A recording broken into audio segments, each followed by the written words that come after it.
अस्सलाम वालेकुम। प्रोग्रेसिव पाकिस्तान के साथ मैं हूं फ़रूख शेख। मैं उम्मीद करता हूं कि आप बिल्कुल खैरियत से होंगे।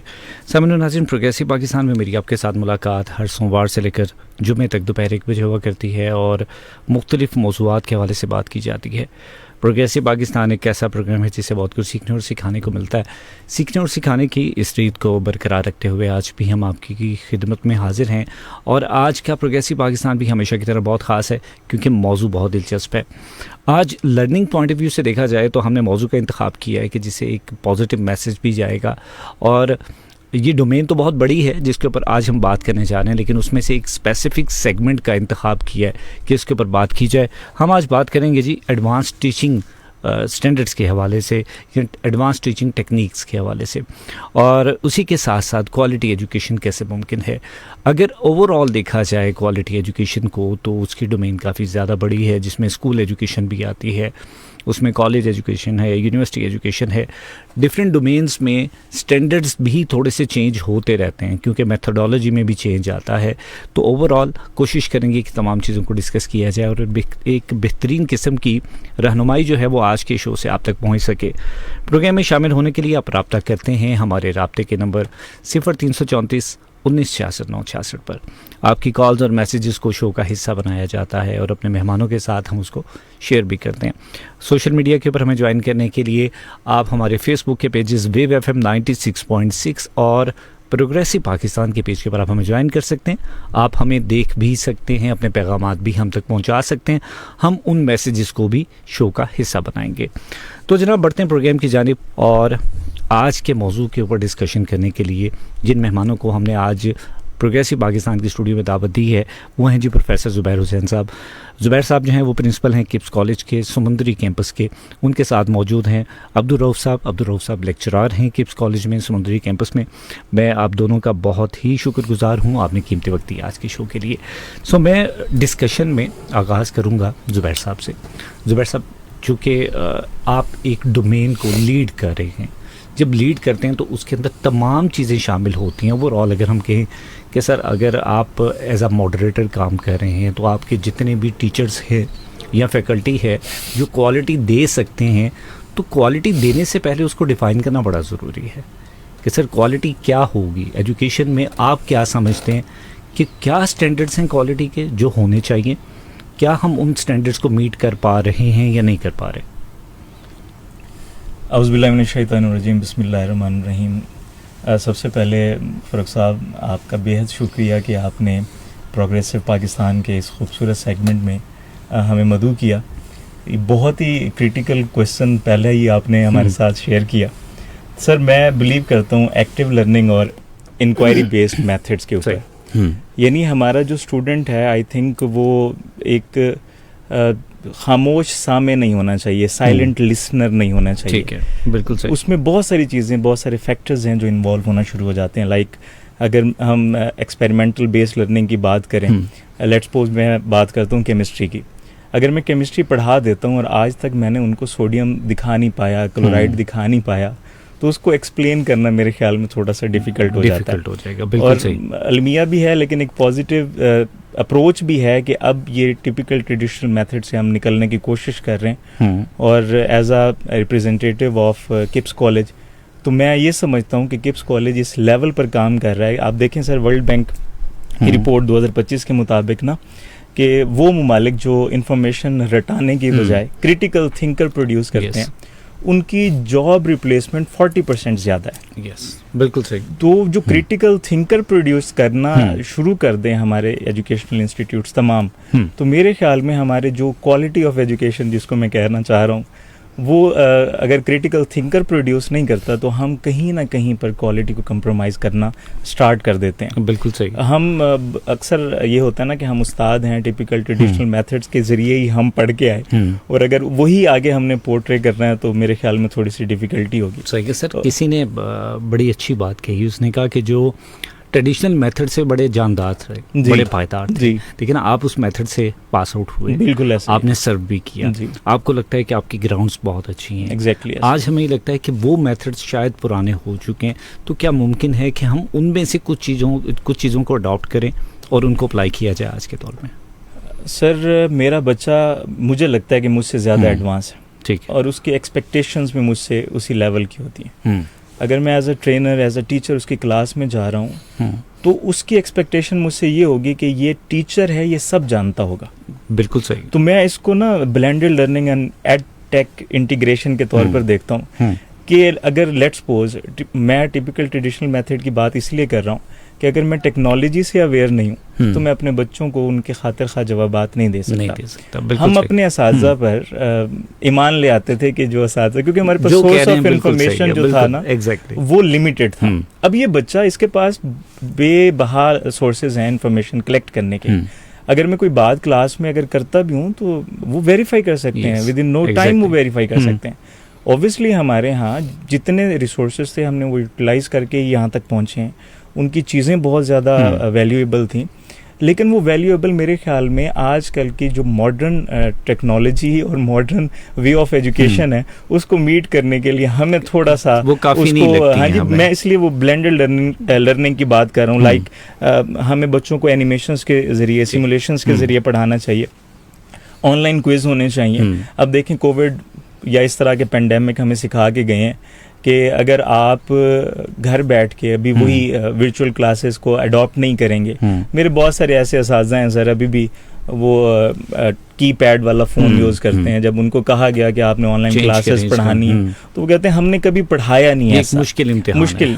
अब आप बताएं कि सबसे पहले जो मुझे मोटिवेट करना था वो मेरे असातिज़ा को मोटिवेट करना, फिर जाके मेरे पास वो जो बच्चा जो मेरे ऊपर डिपेंडेंट है मैं उसको फिर फोकस कर पाता कि अब मैं खुद अवेयर हूँ तो मैं आपको अवेयरनेस दे सकता हूँ। तो बहुत सारी ऐसी चीज़ें हैं सर जो हाइब्रिड और स्मार्ट क्लासरूम्स की अगर बात करें तो आप देखें कि डेटाबेस के मुताबिक मिनिस्ट्री ऑफ फेडरल एजुकेशन 2025-26 की रिपोर्ट है कि नेशनल एजुकेशन पॉलिसी की बल्कि गाइडलाइंस के अंदर मौजूद है कि हाइब्रिड और स्मार्ट क्लासरूम बच्चों की क्लास में ना 35% उनका इंटरेस्ट ज़्यादा डेवलप करता है। मैं वही आपकी बात को ही पोर्ट्रे कर देता हूँ कि typical traditional method plus hybrid learning and classroom. बिल्कुल सही है, यानी कि एक अच्छा कॉम्बो होना चाहिए, फिर हम बेहतर डिलीवर कर सकते हैं। मैंने इसलिए इसका स्टार्ट ही ब्लेंडेड लर्निंग के तौर पर किया। बेहतरीन, बहुत खूब। सर अब्दुल रऊफ साहब की तरफ आते हैं। सर चूँकि एज अ टीचर आपको क्या लगता है कि ट्रेडिशनल टीचिंग मेथड जैसे अभी ज़ुबैर साहब फरमा रहे हैं इम्पैक्टफुल है या फिर आज के दौर में हमें सब कुछ बदलना पड़ेगा? बिस्मिल्लाहिर्रहमानिर्रहीम। फ़ारूक साहब बहुत शुक्रिया कि आपने इतने खूबसूरत प्लेटफॉर्म पर जो है हमें बुलाया। तो जो बात आप पूछ रहे हैं कि ट्रेडिशनल पैटर्न्स ठीक हैं या आज के मॉडर्न पैटर्न्स जो हैं इनके ज़रिए से पढ़ना चाहिए, तो मैं इस बात का आगाज़ जो है वो एक शेर से करना चाहूँगा कि हैरत है कि तालीम व तरक्की में है पीछे वो कौम के जिसका आगाज़ ही इकरा से हुआ था। कि हमारा तो आगाज़ ही इकरा से था, तो हम पीछे कैसे रह गए? अगर इसको देखा जाए तो जो लास्ट ईयर 2023 के अंदर एक इकोनॉमिक सर्वे किया गया और उसमें बताया गया कि पाकिस्तान जो है वो अपनी एजुकेशन के ऊपर 1.7% जो है वो जीडीपी का दे रहा है। लेकिन इसके बरक्स अगर हम देखें जो यूनियन काउंसिल वाले दूसरे हैं, यूनाइटेड काउंसिल वाले हैं, वो कह रहे हैं जी कि आप 4 to 6% दें। लेकिन इसके बाद भी हम देखते हैं कि हमारे जो हमसाए मुल्क हैं, ईरान हो गया, इंडिया हो गया, दूसरे कंट्रीज जो हैं वो भी इतना ही खर्च कर रहे हैं हमारी एजुकेशन के ऊपर। बिल्कुल सही। लेकिन वो हमसे बेटर क्यों हैं? उनका जो वे ऑफ लर्निंग है वो क्या है? हमें उनको भी देखना चाहिए कि हम कहाँ पे गलत कर रहे हैं और वो कहाँ पर सही कर रहे हैं। जब मैंने इस पर सर थोड़ी सी रिसर्च की तो मैंने देखा कि इंडिया के अंदर जो है वो अब हम देखते हैं कि एक तो हमारा आम लर्निंग सिस्टम चलता है, उसके बाद हम ले आते हैं ए लेवल, ओ लेवल, जिसको हम कहते हैं कि ये जरा कैम्ब्रिज सिस्टम जो जरा हम कहते हैं कि एलीट क्लास के लिए आ जाता है। ठीक है, एलीट क्लास के बच्चे उसमें चले जाते हैं। अब वो लोग इस सिस्टम से भी आगे निकल गए हैं। वो अब इस सिस्टम को भी यूज नहीं कर रहे। सही। तो मैं एक दिन इस चीज के बारे में सोच रहा था कि क्यों ना हम कोई हाइब्रिड सिस्टम जो है वो इंट्रोड्यूस करवाएं। हाइब्रिड सिस्टम के बारे में जैसे सर ने भी बात की कि हाइब्रिड सिस्टम होना चाहिए। हाइब्रिड सिस्टम हम कोई ना कोई चीजें जो हैं जो हमें नजर आ रही हैं कि ये हमारे ट्रेडिशनल मेथड के अंदर ठीक थी तो हम उनको अडॉप्ट करें, लेकिन जो चीजें हमारे मॉडर्न एरा के अंदर आ रही हैं हमें उनको अडॉप्ट करने की बहुत जरूरत है। बिल्कुल सही है। अब देखेंगे हमारे मेरे बच्चे को पता ही नहीं है कि चैट जीपीटी जो है वो किस तरीके से काम करेगी। बिल्कुल सही। हम कंप्यूटर साइंस के अंदर एक टर्म यूज करते हैं प्रॉम्प्ट इंजीनियरिंग की। हमारे हाथ के अंदर मोबाइल मौजूद है लेकिन मेरे बच्चे को प्रॉम्प्ट देना नहीं आ रही। बिल्कुल सही। मेरे बच्चे को बताना नहीं आ रहा कि वो क्या चीज जो है वो जनरेट करवाना चाह रहा है, कम्युनिकेट कैसे करे इन चीजों के साथ। तो इन चीजों को बेहतर करने के लिए हमें अपने सिस्टम को अपग्रेड करने की जरूरत है। बिल्कुल सही। ठीक है, ट्रेडिशनल मेथड बहुत अच्छे थे, हम भी उसी सिस्टम से पढ़ के आए हैं, लेकिन अगर हम वक्त के साथ साथ अपने आप को चेंज नहीं करेंगे तो हमारा सिस्टम कहीं पीछे रह जाएगा सर। बिल्कुल सही, वो कोलैप्स करेगा। बिल्कुल सही, बहुत अच्छी बात सर। क्वालिटी एजुकेशन के इंग्रेडिएंट्स को अगर डिस्कस किया जाए, मैं सबसे जानना चाहूँगा सर, उसमें एक बड़ी सर फहरिस्त जो बात आती है, अक्सर पेरेंट्स की भी ज़ुबान पर यही बात होती है कि सर सिलेबस जो है वो आपको बड़ा रिफाइन करता है, और सिलेबस के ऊपर जब भी हम बात करते हैं हमें लगता है कि शायद हम रुके हुए हैं, हम वहाँ पर आ नहीं पा रहे जो हम चाह रहे हैं। जैसे अभी आपने आगाज़ में जिक्र किया, आपने कहा कि सर एक्टिविटी बेस्ड लर्निंग होनी चाहिए, एनिमेशन बेस्ड लर्निंग होनी चाहिए, बहुत अच्छी बात है, लेकिन आप सिलेबस को जब खोलेंगे तो वहाँ पे ऐसा कुछ नज़र नहीं आएगा, और अनफॉर्चुनेटली होता वही है जो सिलेबस में लिखा हुआ होता है। क्या कहेंगे? बिल्कुल सर, मैं इस चीज़ को स्टार्ट ही करूँगा CPD से, continuous professional development for teachers. मैं अगर अपने असातिज़ा को ट्रेन कर पाऊँ तो मेरे ख्याल में कि बहुत सारी चीज़ें मेरी स्ट्रीमलाइन होना शुरू हो जाएंगी। क्योंकि हम खुद एक वेल डेवलप्ड सिस्टम के साथ अटैच हैं तो काम करने का मज़ा आता है वहाँ पे। सर उसका बेसिक फ्रेमवर्क ये है कि हमारा एकेडमिक कैलेंडर डिज़ाइन होता है। ठीक है, वो through out the year annual academic calendar होता है, उसमें हम हर एक चीज़ मेंशन करते हैं। किप्स कॉलेज समंदरी की मैं आपको एक खासियत बताता चलूँ यहीं पर, कि हम जो टिपिकल ट्रेडिशनल मेथड को अडॉप्ट करते हुए हम एक चीज़ क्लेम करते हैं कि हम एक्स्ट्रा क्या दे रहे हैं। अगर सारे ही पढ़ा रहे हैं तो किप्स कॉलेज में क्यों पढ़ना चाहिए बच्चे को?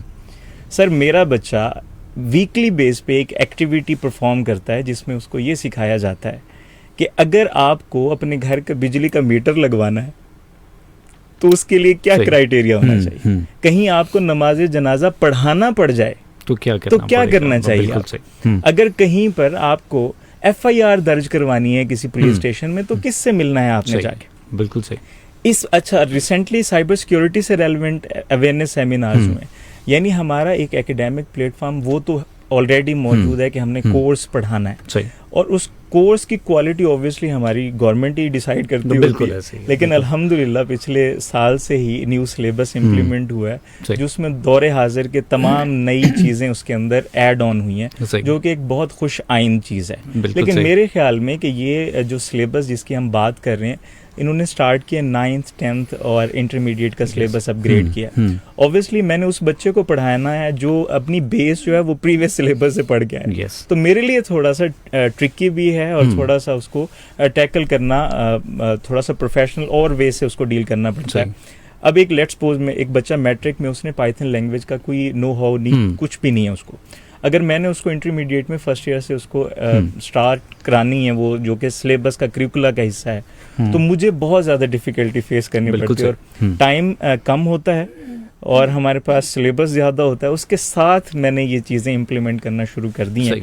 तो मैं समझता हूँ कि जहाँ हमारी सिलेबस की बात है वहाँ सबसे मेन फैक्टर हमारे असातिज़ा हैं। असातिज़ा को जदीद तालीमी नफ्सियात, क्लासरूम मैनेजमेंट की ट्रेनिंग जो है वो भी देना मेरे ख्याल में हमारा इदारों का काम होना चाहिए। बिल्कुल सही। अगर मेरा टीचर खुद जो वो बताना चाह रहा है वो करके दिखा दे, मेरे ख्याल में उसको बताने की जरूरत ही नहीं पड़ेगी। हो जाएंगे। बिल्कुल सही, बहुत खूब बात कि जनाब जब भी टीचिंग स्टैंडर्ड्स को या फिर क्वालिटी एजुकेशन देनी है तो उसमें बच्चों से पहले असातिज़ा को ट्रेन करना या उनको गाइड करना बहुत ज़रूरी है, क्योंकि जब दौर बदल जाता है या अपग्रेड हो रहा होता है तो उसके साथ साथ टेक्नोलॉजी के साथ खुद को अपडेट करना बहुत ज़रूरी होता है। अगर हम खुद को अपडेट नहीं करते तो बहुत सारी चीज़ें डेफिशिएंसी की सूरत में आपके साथ जुड़ी रहती हैं और कहीं ना कहीं आपको नुकसान का सामना करना पड़ता है। जैसे अभी कुछ देर पहले हम बात कर रहे थे कि जैसे ही ऑनलाइन एजुकेशन मुतारिफ हुई, उसमें बहुत सारी जगहों पर बहुत सारे साजा जो हैं वो हेजिटेंट भी होते हैं कि सर ये तो कभी किया नहीं है, हम कर नहीं सकते, ये मुश्किल लगेगा। इसी तरह कोई भी नई टेक्निक है, कोई नई मेथडोलॉजी है, उसको अप्लाई करने के लिए वक्ती तौर पर थोड़ी सी हेजिटेशन ज़रूर होती है, लेकिन बेहतर ये कि हम उस हेजिटेशन को कॉप अप करें, हम उसको लर्न करें ताकि बेहतर तरीके से डिलीवर किया जा सके। डिस्कशन जारी है। प्रोफेसर ज़ुबैर हुसैन साहब और साथ में अब्दुल रऊफ साहब मेरे साथ मौजूद हैं। हम बात करें एडवांस टीचिंग मेथडोलॉजी और क्वालिटी एजुकेशन के ऊपर। अभी वक्त हुआ एक शॉर्ट ब्रेक का। ब्रेक से वापस आएंगे, डिस्कशन को जारी रखेंगे। इस दौरान आप मेरे साथ रब्ता करते हैं 0334 1966 966 पर। कहीं जाइएगा, मिलते हैं इस ब्रेक के बाद। कर रही है वो किस तरह वो काम कर रही है, किस तरह मल्टीपल डीएनए की कॉपीज हैं। जो टेक्नीशियन है उसको इतना पता है कि मल्टीपल डीएनए कॉपीज होनी है और at the end result positive या नेगेटिव मुझे पता लग जाना है। टेक्नीशियन को बस ये नॉलेज है। लेकिन जो टेक्नोलॉजिस्ट है उसको ये पता है कि मैंने इसके अंदर क्या क्या एडप्ट किए हैं, कौन कौन से इंग्रेडिएंट्स जो थे वो पीसीआर के ऐड किए हैं और इनमें से किस प्रोडक्ट का क्या काम था। कि डीएनए की मल्टीपल कॉपीज बनी है, टेक्नीशियन को बस ये पता है कि मल्टीपल कॉपीज बनी है, लेकिन एक टेक्नोलॉजिस्ट को ये पता है कि किस तरह बनी है। एंड टेक्नीशियन का जो है वो काम है वो है सैम्पलिंग के साथ, sample collection. But our laboratory technologists deals with the not deal with the sample collection. We process labs, manuals. We prepare SOPs, standard operating procedures. Right. ठीक. So how a medical laboratory scientist or a technician differs in terms of impact, because you discussed that the training is different, the responsibilities are different. How the impact is different between the two? Ma'am इस तरह है कि जो एक laboratory technician है ना, उसने जिस तरह मैंने उसको सैंपल कलेक्शन के लिए भेज देना है, उसने सैंपल कलेक्शन करनी है, देन उसके अलावा जो इंस्ट्रूमेंट्स हैं, देन इक्विपमेंट्स जो हैं वो उसको यूज़ करना है, जो यूज़ हमने किए हैं उसको वॉश वगैरह करना है या उसकी वॉशिंग से रिलेटेड उसकी डिस्कार्ड, जिस तरह बायोसेफ्टी बैग्स मेरा सारा करते हैं, ये टेक्नीशियन की जो हेडिंग होती है।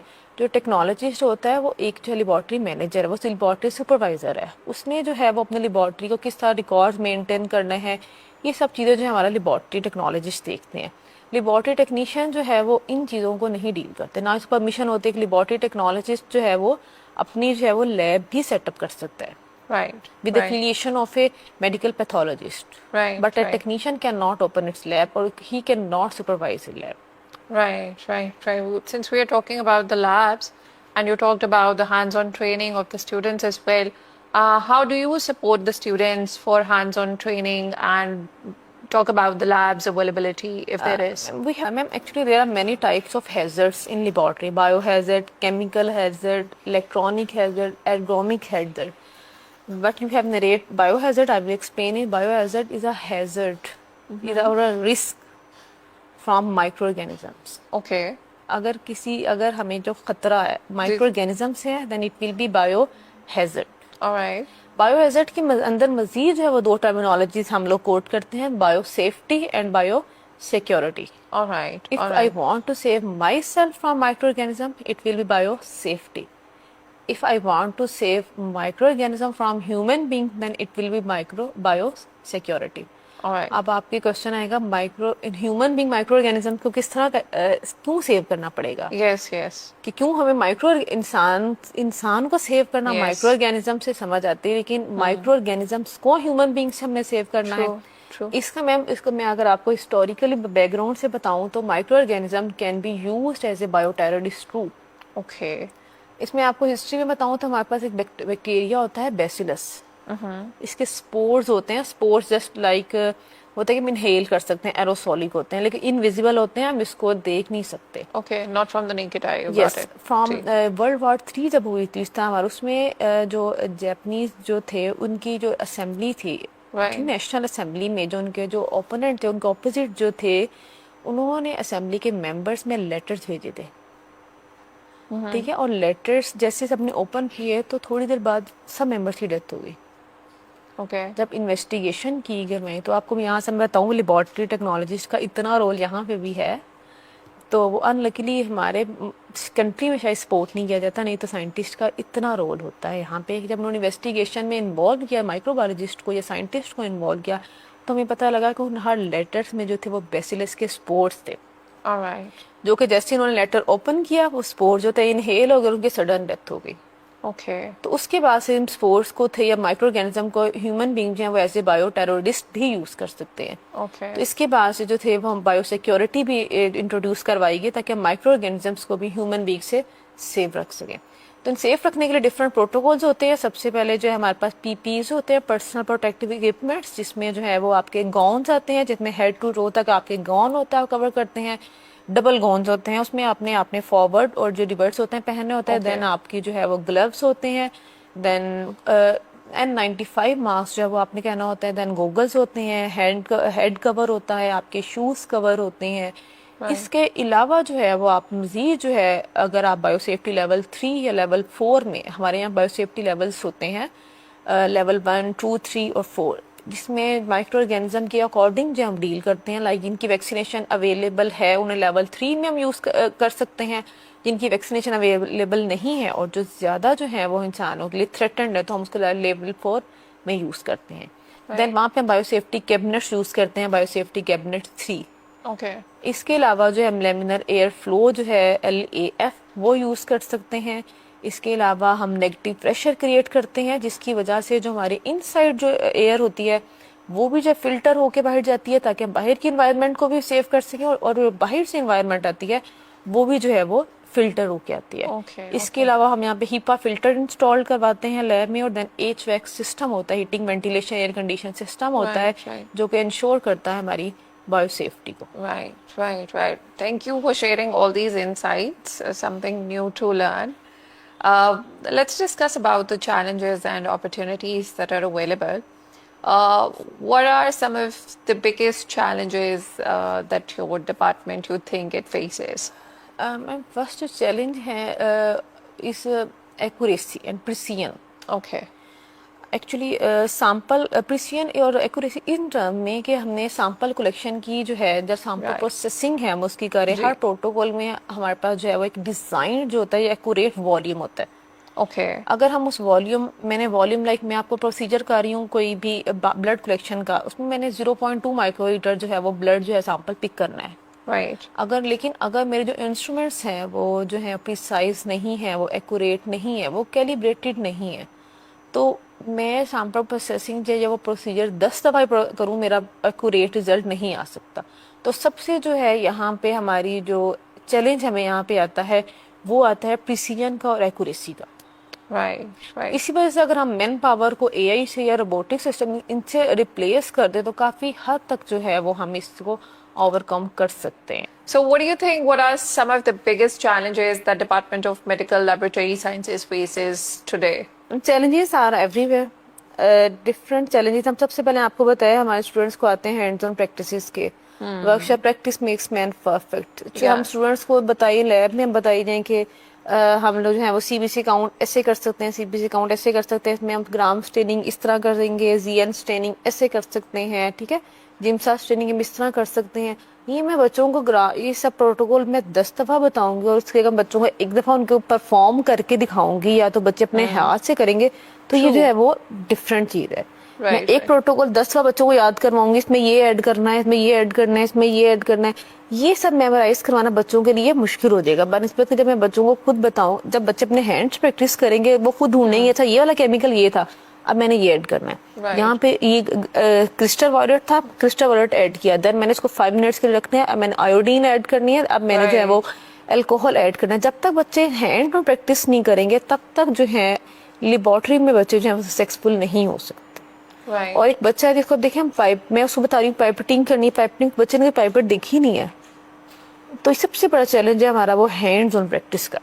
Right. कि हमें डिफरेंट अपॉर्चुनिटी जो है वो बच्चों को अवेलेबल होनी चाहिए बच्चों को, जहाँ पे बच्चे जो है वो जितनी प्रैक्टिकल्स कर सके, जितना हैंड्स ऑन प्रैक्टिस कर सके, जितना जो है वो अपने जो थ्योरी है उसको क्लिनिकल प्रैक्टिसेस में नहीं लेके आएंगे, तब तक बच्चे जो है वो एक प्रोफेशनल लेबोरेटरी टेक्नोलॉजिस्ट या साइंटिस्ट नहीं बन सकते। Okay. Right.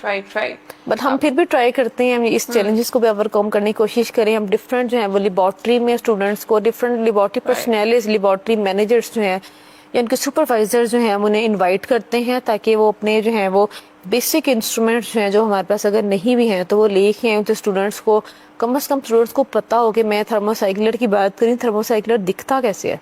Right, तो ये right. चीज़ें जो है हम ट्राई करते हैं कि स्टूडेंट्स में जो है ये जो गैप है जो परफॉर्मेंस का और जो थ्योरी और प्रैक्टिकल के दरमियान जो गैप है हम उसको जो है वो ओवरकम कर Minimize सकें। करें. Right, right, right. I would like to know that what opportunities are existing for the collaboration with other departments, or let's say other research institutions or hospitals. Ma'am, I have already told you medical laboratory science is a vast field which cover different areas of medical laboratory. Yeah. Like we can work in collaboration with biotechnology, Okay. biochemistry, Right. molecular biology, molecular genetics, physiology, also histology. Okay. We have many collaboration with different labs. Okay. Recently, we have signed MOU with the Chugtai. Okay. Okay. We used to send our students in the Chugtai lab for internship. Oh, okay. Also, we used to send our students in Medina Teaching Hospital, where we have a very, very equipped lab. All right. All right. All right. Thanks a lot, Taiba. I would like to know that what message you have for the prospective students, and who do you think should be joining, the field of medical laboratory sciences? Ma'am, actually, medical laboratory field is an invisible force, an invisible force Okay. healthcare team.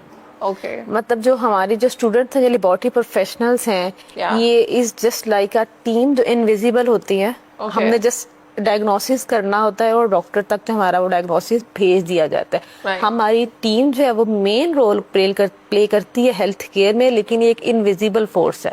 Right. ठीक है, जो behind the scene जो होती है हमारी work कर रही होती है, और इसके अलावा इसकी बैक के अलावा जो है वो जो हमारे डॉक्टर हैं वो प्रिस्क्रिप्शन नहीं कर सकते। Okay. Okay. ये हमारा Right. जो है Yeah. मैं यही पैगाम दूंगी सब स्टूडेंट्स का भी यही होगा कि हम ज्वाइन करें to become a invisible force. Okay.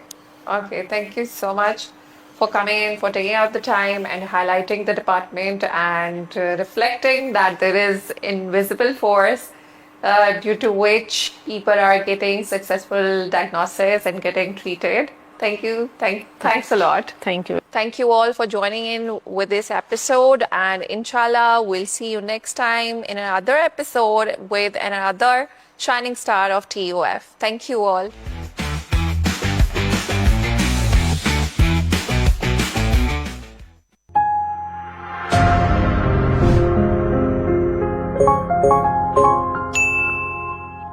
Hello and Assalamualaikum. Welcome to another episode of Knowledge Connect, in which we'll be unraveling pathology and we'll be taking insights from the expert. In this episode, we spotlight the Department of Medical Laboratory Sciences. We'll be exploring its role in healthcare, the common misconceptions associated with it, and career opportunities for the lab professionals. Our guest today is Ms. Taiba Jamil, who is a microbiologist by profession and the leading lady behind the Department of Medical Laboratory Sciences. She has research experience in infectious diseases and diagnostics, and she'll be bringing her insights into biosafety, lab sciences, and education. Assalamualaikum Taiba, how are you doing? Alhamdulillah, fine, good. Thank you so much for taking out the time today and to reflect about your department.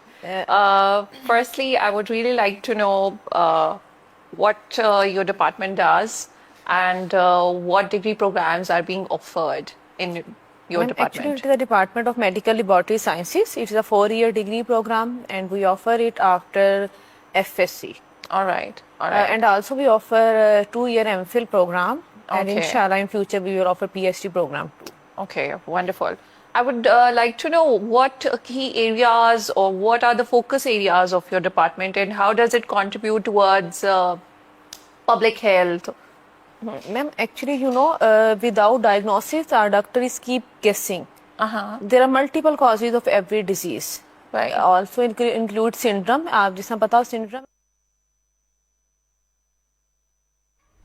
Ji welcome back. आप सुन रहे हैं progressive Pakistan wave FM 96.6 पर और मैं हूं फ़रूख शेख मेरा और आपका साथ हुआ करता है 2 बजे तक प्रोग्रेसिव पाकिस्तान में। आज हम बात करें जी advance teaching techniques and quality education. Studio में मेरे साथ मौजूद हैं प्रोफेसर ज़ुबैर हुसैन और अब्दुल रऊफ साहब। सो एजुकेशनिस्ट हैं और एजुकेशनिस्ट हैं तो अपने एक्सपीरियंस के मुताबिक हमें गाइड भी कर रहे हैं, बहुत कुछ सीखने और समझने को भी मिल रहा है। एक डिटेल डिस्कशन जारी है। आपके कुछ मैसेजेस मेरे तक पहुँचे, उनको शो का हिस्सा बनाते हैं, उसके बाद वापस आएंगे अपनी डिस्कशन की जानिब। और मैं एक दफ़ा दोबारा रिपीट कर दूं, मेरे साथ रब्ता आप कर रहे हैं 0334196696 पर। हमें जनाब कॉल की थी आबिद साहब ने 240 रे बे चद्दड़ से, और ये रेगुलर लिसनर हैं, शो को पसंद करते हैं। सर बहुत शुक्रिया आपका। इनके साथ इनके बेटे मोहम्मद अहमद कादरी भी शो को सुनते हैं, पसंद करते हैं। हमें जनाब आबिद साहब कहते हैं कि सर प्रोग्राम हमेशा की तरह बहुत अच्छा है और मेहमानों की गुफ्तगू तो बहुत लाजवाब है, मेरा सलाम कह दें। तो सर आपका सलाम जो है वो मेहमानों तक पहुँच चुका है, बहुत शुक्रिया। हमें अक्सा फातिमा ने मैसेज किया, कहते हैं जी सलाम भाई, हाउ आर यू? अल्हम्दुलिल्लाह फाइन। कहते हैं जी सर शो का टॉपिक बहुत अच्छा है, थैंक यू सो मच, बहुत शुक्रिया आपका। सना ने फैसलाबाद से मैसेज किया है, कहती हैं जी nice show, I am your regular listener और पहली दफ़ा मैसेज कर रही हूँ। और साथ में इन्होंने कहा है जी कि टॉपिक बहुत इंपॉर्टेंट है जिस पर बात हो रही है, बहुत शुक्रिया। और जब भी मौजू के इंतखाब की बात होती है तो कोशिश ये होती है कि मौजू ऐसा हो जो तवज्जो तलब हो और जिस पर बात करना ज़रूरी भी हो, ना सिर्फ डिस्कशन हो बल्कि उसका कोई हल भी हम निकाल सकें। हमें आयशा ने मैसेज किया फैसलाबाद से, कहते हैं जी nice show, thank you so much. Mohammad Ahmed हैं हमारे साथ, कहते हैं जी हमेशा की तरह गुड शो है, मेहमानों को सलाम, FM 96.6 की पूरी टीम को सलाम, वालेकुम अस्सलाम, बहुत शुक्रिया। सो जनाब ये थे चंद एक मैसेजेस। अब जैसे जैसे मैसेजेस मौसूल होंगे वैसे वैसे शो का हिस्सा बनते जाएंगे, या फिर बाज़ औक़ात ये होता है कि डिस्कशन में आपके मैसेजेस अगर शामिल ना हो पाएँ तो मेरी कोशिश होती है कि जब मैं इख्तिताम पर सम अप करने से पहले आपके मैसेजेस को लाजमी शामिल करूं, फिर आपसे बाकायदा तौर पर इजाज़त ली जाए। सो जनाब वापस आते हैं डिस्कशन की जानिब और ज़ुबैर साहब और अब्दुल रऊफ साहब मेरे साथ मौजूद हैं। मैं ज़ुबैर साहब से ये जानना चाहूँगा सर, टीचिंग मेथडोलॉजी बड़ी मैटर करती है। अच्छा टीचर एक ब्लेसिंग है बच्चों के लिए। बीइंग द टीचर, जब भी हम अपने आप को देखते हैं या अपने बड़ों को देखते हैं, हमें लगता है कि स्टूडेंट बहुत आइडियलाइज़ करता है अपने टीचर को, जो कहेंगे वो सुन भी लेते हैं, टीचर से मान भी लेते हैं। लेकिन आज के दौर में वो एक गैप महसूस होता है टीचर्स और स्टूडेंट्स का। क्या ऑब्जर्वेशन है आपकी? बहुत ही इम्पोर्टेंट क्वेश्चन सर, ये हमेशा मेरे लिए भी एक क्वेश्चन मार्क बल्कि एक्सक्लेमेशन ही रहती है हमेशा कि गुड टीचर की डेफिनेशन क्या थी हमारे पास, क्या है और क्या होनी चाहिए। ये 3 पर्सपेक्टिव हैं हमारे पास। सर टीचर जो है सबसे पहला जो एलिमेंट वो रिस्पेक्ट का एलिमेंट है। वो आइडियलाइज करते हैं हम एक पर्सनैलिटी को, हम उस जैसा बनने की कोशिश करते हैं। सही। सर अब न्यू एडमिशन्स हुए हैं, उन बच्चों को एक ड्रीम वॉल दी गई। सही। और वहाँ पर लिखा गया कि आप क्या बनना चाहते हैं at first day at college. Sir मुझे जब वो वॉल को देखने का मौका मिला तो किसी बच्चे ने वहाँ नहीं लिखा कि मुझे उस्ताद बनना। सही। तो मेरे लिए वो सवाल ही कहीं रह गया कि हम कहाँ पर एक गैप प्रोड्यूस कर रहे हैं। एक अच्छा टीचर क्या होता है? सर मेरे पास जो अच्छा टीचर उसको अक्सर डिफाइन किया जाता है कि जिसके रिजल्ट्स बहुत अच्छे होते हैं, और उसमें भी ग्रेडिंग कर दी गई है, आपके सामने है कि कुछ बच्चों के अलग सेक्शंस बना दिए जाते हैं। ऑब्वियसली वो बच्चे खुद एक लर्नर होते हैं और उसमें अगर थोड़ी सी मोटिवेशन मिल जाए तो ऑब्वियसली वो रिजल्ट एक्स्ट्राऑर्डिनरी जनरेट होते हैं, तो at the end credit teacher को ही मिलता है। लेकिन मेरा पर्सपेक्टिव थोड़ा सा डिफरेंट है। मेरे वो असातिज़ा जो लोअर सेक्शंस में उन बच्चों को पढ़ाते हैं जिनकी अप्रोच कम है, जिनका लर्निंग आउटकम कम है, मेरे लिए वो बड़ा टीचर और वो रिस्पेक्टेबल टीचर है, क्योंकि उसके लिए चैलेंजेस ज़्यादा खतरनाक हैं। बिल्कुल सही। और वो उन बच्चों को जिन्होंने जब स्कूलिंग, मैं अक्सर कहता हूँ कि schooling does not guarantee learning, ये जो आपकी फाउंडेशनल लर्निंग आउटकम्स हैं ये बड़े मैटर करते हैं। एक बच्चा पूरी 10 साल की एक रियाजत लेके हमारे पास 2 साल के लिए आता है कॉलेज के अंदर, तो वो टीचर उन बच्चों को इनिशियल डेज में पंजाबी में भी पढ़ाता है, उर्दू में भी पढ़ाता है, और आहिस्ता आहिस्ता उसको इंग्लिश में ला खड़ा करता है और उन बच्चों को कामयाब कराता है। बिल्कुल सही। तो मैं उनको बोलता हूँ the king of that sections. Yes. जो बड़ा टीचर जिसका एक ऑरा सेट है, अगर उसको मौका मिले दोबारा उन सेक्शंस को पढ़ाने का, वो नहीं पढ़ा पाएगा। बिल्कुल। तो मेरा जो एक पर्सपेक्टिव है टीचर्स को या अच्छे टीचर को डिफाइन करने का, तो मेरे वो किंग हैं वो जो लोअर सेक्शंस को पढ़ाते हैं। जहाँ तक वो गैप की बात है सर, वो गैप भी हमारा क्रिएट करता है। ठीक। हमारा बच्चा हमसे सवाल पूछता है, सही है। हम क्योंकि खुद एक्सप्लोर नहीं करते, हमारे पास जवाब नहीं होता, तो हम उस बच्चे का वो सवाल बदतमीजी कंसीडर करते हैं। यस, बिल्कुल ऐसे। और वो एक दफा पूछेगा, दूसरी दफा पूछेगा, तीसरी दफा एक पर्सपेक्टिव कायम कर लेगा कि इस उस्ताद से सवाल नहीं पूछना। सही। अल्लाह ताला फरमाते हैं कुरान पाक में, अगर कोई सवाल पूछे उसे झिड़कना मत। बिल्कुल सही। हम क्या करते हैं, असल एक टीचर का एक सर होता है कि उसको ना सुनना पसंद नहीं होता, बिल्कुल सही। सुनाना पसंद होता है। अगर वो सुनता भी है किसी बच्चे को सुनाने के लिए हमेशा करता है, अक्सर इतना भी सुना देता है कि किसी बच्चे की इज्जत नफ्स तक मजरूह हो जाती है। बिल्कुल। तो मैं समझता हूँ वो गैप जो है वो फिर वही उसी बात पे आता हूँ कि हमारी टीचर ट्रेनिंग जो है वो बहुत अहम रोल प्ले करती है। हमारे लिए वो आइडियल पर्सनैलिटी बन ही नहीं पा रहा क्योंकि हमने उसको सिलेबस में उलझा रखा है, उसको बहुत ज़्यादा एग्जैजरेटेड वर्कलोड दिया हुआ है हमने, या सम टाइम ऐसा होता है कि हमारा टीचर मल्टीटास्किंग कर रहा होता है। अदर देन टीचिंग उसके पास बहुत सारी ऑब्जेक्टिव्स होती हैं जो डिफाइंड होती हैं। बिल्कुल सही है। तो मुझे ऐसा लगता है कि अगर हम टीचर्स को मैं इसको बोलता हूँ कि माइक्रो लर्निंग की तरफ ले जाएं, माइक्रो ट्रेनिंग की तरफ ले जाएं, तो वो गैप भी कोई इतना बड़ा गैप नहीं है। अगर मैं खुद सेल्फ अवेयर हूँगा अपनी डेफिशिएंसीज के बारे में, मुझे पता होगा कि मैंने कौन कौन से ऐसे एस्पेक्ट्स ऑफ लाइफ हैं जो मैंने कवर करने हैं। मेरे ख्याल में सर ये गैप जो है ये सिर्फ सवाल जवाब का गैप है और इसको ख़त्म किया जा सकता है। बिल्कुल सही है। और ये सिंपली अगर बात की जाए तो सिर्फ सुनने और सुनाने का गैप है, उसको फिल करना है। मैं आता हूँ जी रऊफ साहब आपकी तरफ। सर एज अ टीचर क्या लगता है आपको कि ये बॉन्डिंग जितनी स्ट्रॉन्ग होनी चाहिए थी उतनी रही नहीं? कहाँ पे, क्या जैसे अभी ज़ुबैर साहब कह रहे हैं, क्या हम ज़्यादा इंगेज हो चुके हैं, वो केमिस्ट्री डेवलप नहीं कर पाए बच्चों के साथ, क्या हुआ? सर जैसे अभी सर ने बात की कि ट्रेनिंग जो है वो बहुत ज़रूरी है। ट्रेनिंग के लिए अगर हम देखें तो हमारे पास बहुत सारे अदारे हैं जो हमें गवर्नमेंट भी प्रोवाइड करती है और प्राइवेट इदारे भी हमारे पास बहुत सारे मौजूद हैं जो कि टीचर्स ट्रेनिंग करते हैं। ठीक है। मैं कल एक रिसर्च कर रहा था फिनलैंड के ऊपर। मैंने देखा कि फिनलैंड जो है वो एजुकेशन के अंदर क्यों इतना जो है वो आगे है, पहले नंबर पे दुनिया के अंदर फिनलैंड को माना जाता है, तो क्यों ऐसे है? तो वहाँ पर मैंने देखा कि टीचर्स जो हैं वो बच्चों को ट्रेडिशनल जो उनके तरीके हैं उनके साथ नहीं पढ़ा रहे।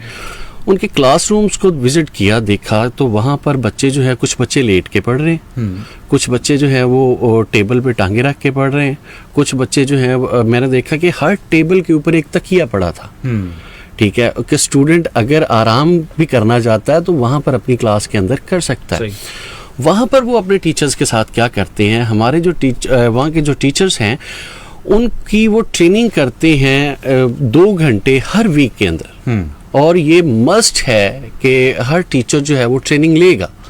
ठीक है। लेकिन अगर और वहाँ पर टीचर्स का ऑरा ऐसा सेट किया गया है कि वहाँ पर टीचर जो है उनको एलीट क्लास के अंदर माना जाता है। अब जैसे सर ने बात की कि वो ड्रीम वॉल पे देखा गया, किसी एक बच्चे ने भी नहीं लिखा था कि मुझे टीचर बनना है। ठीक है। तो वहाँ पर मैंने देखा कि अगर हम देखें कि हमारे टीचर्स को इंसेंटिवाइज जो है वो भी नहीं देख सकते ना हम एक टीचर को।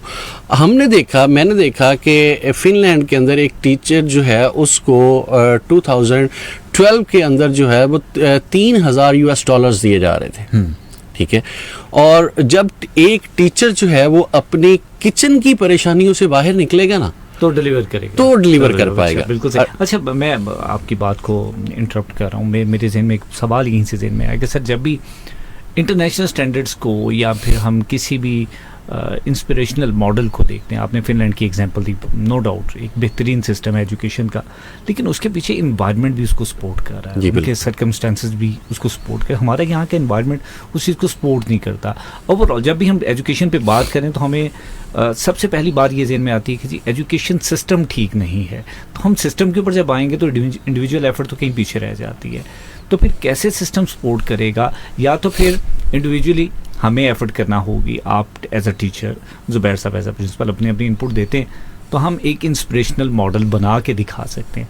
क्या हो सकता है सर? हम जब काउंसलिंग की बात करते हैं ना, तो काउंसलिंग हम अक्सर ये बात सोचते हैं जी कि हम किसी काउंसलर को लेके आते हैं बाहर से जो आके यहाँ पर लोगों को ट्रेन करे, ठीक है। अब ये मामला जो है ये हम गवर्नमेंट और प्राइवेट सेक्टर को मिला के भी कर सकते हैं। गवर्नमेंट ऐसे कर सकती है कि प्राइवेट सेक्टर वाले लोगों को ये अलाउ करें कि वो बाहर से बंदों को बुला के अपने बंदे ट्रेन करवाए और फिर उनके साथ कोई ऐसा मामला करे या उनको कुछ पे करें या कुछ के वही लोग जो प्राइवेट सेक्टर के हैं वो गवर्नमेंट सेक्टर के लोगों को जो है वो एजुकेट कर सके, ट्रेन कर सके, ठीक है। इस तरीके से भी जो है वो हम लेके आ सकते हैं। अच्छा, एक और चीज़ यहाँ पर मैं जिक्र करना चाहूँगा कि मैंने एक चीज़ पढ़ी PBL के बारे में, जिसको हम कहते हैं phenomena based learning. Phenomena based learning जो है इसके अंदर इसका कॉन्सेप्ट ये है कि बच्चों को ये वन बुक थ्योरी से बाहर निकाल दिया गया है ना। एक टीचर जो है वो बच्चों के साथ जब ऐसे मिलके बैठेगा कि उनका दोस्त है और डिस्कशन के साथ उनको समझाएगा चीजें, तो वो बच्चे ज्यादा लर्न कर पाएंगे। अब जब हमने फिनलैंड की बात को जो है वो कोट किया है, तो यहाँ पर मैं बताऊं कि वहां पर 7 साल तक बच्चा स्कूल नहीं जाता, ठीक है। 7 साल के बाद बच्चे की स्कूलिंग स्टार्ट होती है और पहले 6 साल जो है कोई एग्जाम ही नहीं है। बिल्कुल सही। और ये 6 साल उस बच्चे को एक ही टीचर पढ़ाता है, बिल्कुल ऐसे, टीचर चेंज नहीं होता। वो उन बच्चों की बॉन्डिंग मैं कहता हूं कि पेरेंट्स से ज्यादा उस टीचर के साथ हो जाती है जो 6 साल से उस बच्चे के साथ कंसिस्टेंट है वो बच्चा, ठीक है। तो उनकी बॉन्डिंग जो है वो उनके साथ बहुत ज्यादा हो जाती है। तो जब हम PBL की तरफ जाते हैं, फिनोमिना बेस्ड लर्निंग की तरफ जाते हैं, तो हम लोगों को चीजें बच्चों को पढ़ाने की बजाय बच्चों को सिखा सकते हैं। जैसे जो है वो नस्ट यूनिवर्सिटी के अंदर जो है वो बच्चों ने क्या किया कि अपने शहर का ट्रैफिक सिस्टम जो है वो डिजाइन किया। और जब हम कंप्यूटर साइंस पढ़ाते हैं तो मैंने इस दफ़ा एक टास्क दिया अपने बच्चों को कि हम अपने कॉलेज के अंदर जो सॉफ्टवेयर यूज करेंगे वो आपने डिजाइन करना है। बिल्कुल सही, मेरे बच्चों ने डिजाइन किया है। मेरे बच्चों को देखे ना, वही बात है कि बच्चे जो गेम्स खेलते हैं उनको वो हजारों किस्म के चीट कोड्स आते हैं, लेकिन उन्हें नहीं पता कि उन्होंने वो अप्लाई कैसे करने, ठीक है। इसलिए नहीं पता कि उनको मैं नहीं बता रहा, टीचर नहीं बता रहा। बिल्कुल टीचर इसलिए नहीं बता रहा कि टीचर को खुद उन चीजों का इल्म नहीं है, सही है, ठीक है। तो टीचर बच्चों तक ये चीज़ें जो है वो पहुंचाने के लिए पहले ये ज़रूरी है कि टीचर खुद उन चीज़ों से एजुकेट हो। सही, बहुत खूबसूरत जनाब।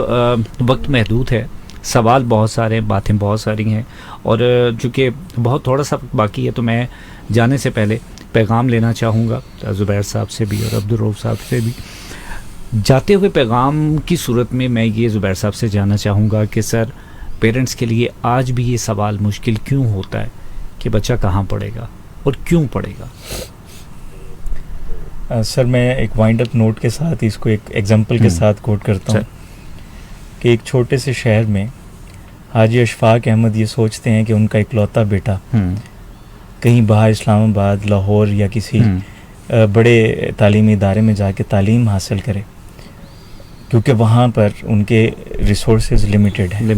इसका मतलब ये है कि उन्होंने सोचा क्वालिटी एजुकेशन के बारे में, और वो लेके आते हैं एक पूरा सिस्टम अपने शहर के लिए जिसमें वो तमाम उन पेरेंट्स की नुमाइंदगी करें जिनकी यही थॉट है कि अब बच्चे को बाहर भेजना बहुत बड़ा चैलेंज होता है। बिल्कुल। ऑब्वियसली मैं फिर एक बात इसमें ऐड ही कर देता हूँ सर, इसको वाइंड अप नोट के तौर पर, कि फॉर्मेटिव असेसमेंट जो है वो बहुत ज़रूरी है। ठीक है।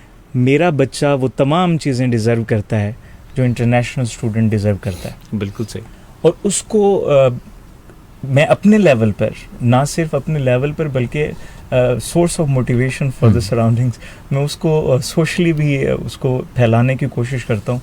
और आज आपके इस प्लेटफॉर्म के तवज्जो से एक तो बहुत शुक्रिया वेव FM 96.6 खसूसन फ़ारूक साहब आपका, और इतनी बातें इस टॉपिक पर करने के लिए, तो वो मेरे लिए अब वाइंड अप करना थोड़ा सा मुश्किल हो पा रहा है। तो मैं यही कहूँगा कि आप ना अपने हिस्से की वो शम्मा जलाते जाएं, कि मैं इंतज़ार ना करूं किसी भी चीज़ का कि कोई आएगा मुझे ट्रेन करेगा तो मैं करूंगा।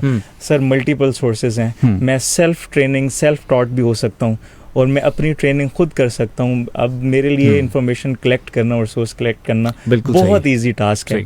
तो मैं आज से मैं तमाम असातिज़ा को जो हादसाती तौर पर या प्रोफेशनली या पैशन के तौर पर इस शोबे के साथ मुंसलिक हैं, उनसे रिक्वेस्ट भी है, और ये बात उनको बारहा बावर भी कराना चाहता हूँ कि हमने मिल के इस सिस्टम की बेहतरी के लिए काम करना है, ना कि किसी आउटसाइड एड का इंतजार करना है। इंशाल्लाह बिल्कुल सही है, बहुत खूब।